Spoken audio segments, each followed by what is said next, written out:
I only had a couple drinks. I think I could probably drive home.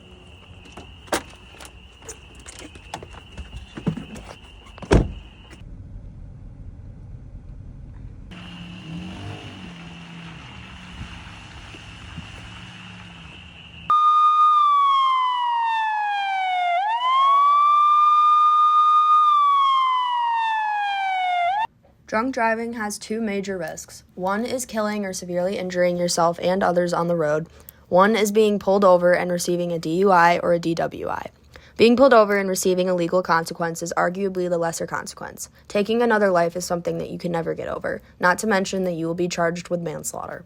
Being pulled over while you are intoxicated means a DUI or a DWI on your record permanently. It means no driving-related jobs, hefty fines, legal battles, and money for lawyers, as well as opportunities taken from you for the remainder of your life due to that record.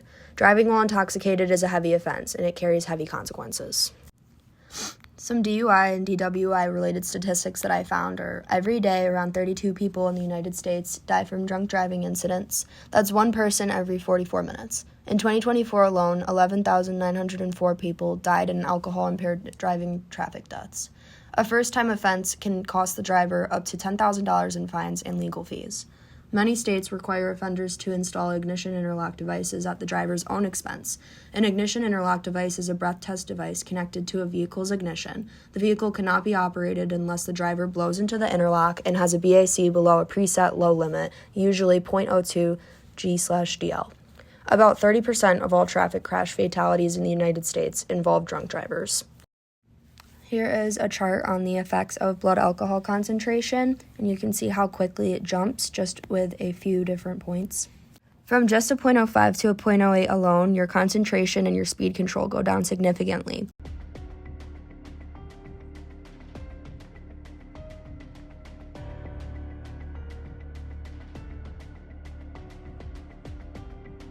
Oh my God, oh my God.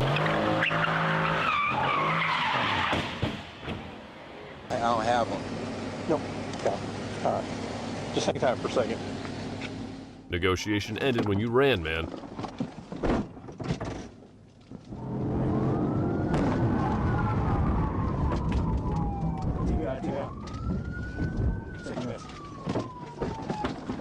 They come back to bite you real quick.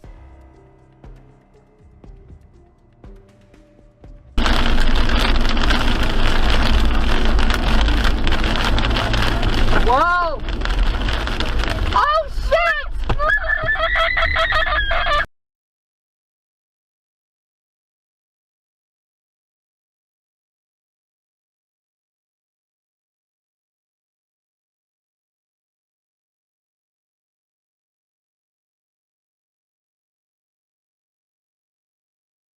The New York DMV's UN Drinking and Driving Laws article explains in detail that alcohol significantly impairs a person's ability to drive safely, even in small amounts, by affecting judgment, coordination, vision, and reaction time.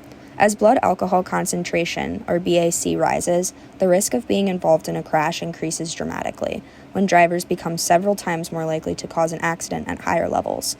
The document stresses that there is no safe amount of alcohol to consume before driving because impairment varies depending on factors such as body weight, gender, and how quickly alcohol is consumed, and whether or not food was eaten. It also makes clear that common myths about sobering up, like drinking coffee, taking cold showers, or exercising, are false, since only time allows the body to process alcohol at a steady rate of about 1 drink per hour. In addition, the document outlines New York's strict drinking and driving laws, including the illegality of open containers in vehicles and serious penalties for driving under the influence, highlighting that alcohol-related crashes account for about 1/3 of traffic fatalities. Young drivers are identified as particularly vulnerable, as they are more likely to be involved in fatal alcohol-related accidents and are subject to additional restrictions.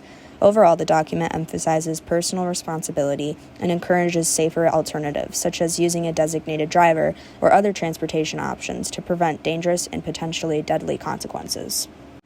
In New York, the difference between DUI, driving under the influence, and a DWI, driving while intoxicated, mainly comes down to how impaired the driver is and how the law classifies the offense, even though people often use the terms interchangeably. A DWI is the most serious and clearly defined criminal charge, typically applied when a driver has a blood alcohol concentration, or a BAC, of 0.08% or higher, which is the legal limit for drivers over 21, or when there is strong evidence that the driver is intoxicated regardless of their exact BAC. This level of impairment means that the driver's ability to operate a vehicle is significantly reduced, affecting reaction time, coordination, judgment, and overall awareness. Because of this, DWI charges come with much harsher penalties, including larger fines, mandatory license suspension or revocation, possible jail time, required alcohol education programs, and a permanent criminal record. In contrast, what many people call a DUI in New York is more accurately referred to as a DWAI, driving while ability impaired, which is considered a lesser offense. Driving while ability impaired applies when a driver's BAC is typically between a 0.05 and a 0.07, or when there is evidence that alcohol or drugs have impaired the driver to some degree, but not to the level of full intoxication. Although DWAI is less severe than a DWI, it still carries serious consequences, such as fines, surcharges, points on a driver's license, possible suspension, and a mark on one's driving record. Additionally, New York has specific categories like DWAI drug and DWAI combination, which involves impairment from drugs or a mix of alcohol and drugs. These can sometimes be treated more seriously depending on the situation. For drivers under the age of 21, the state enforces a zero-tolerance law, meaning that a BAC as low as 0.02 can result in penalties such as a license suspension. And even if the driver is not legally intoxicated under standard Another important distinction is that DWI is generally classified as a misdemeanor or even a felony for repeated offenses, while DWAI is usually treated as a traffic violation, which affects how it appears on a person's record and the long-term consequences they face. Overall, the key difference is the level of impairment and legal severity.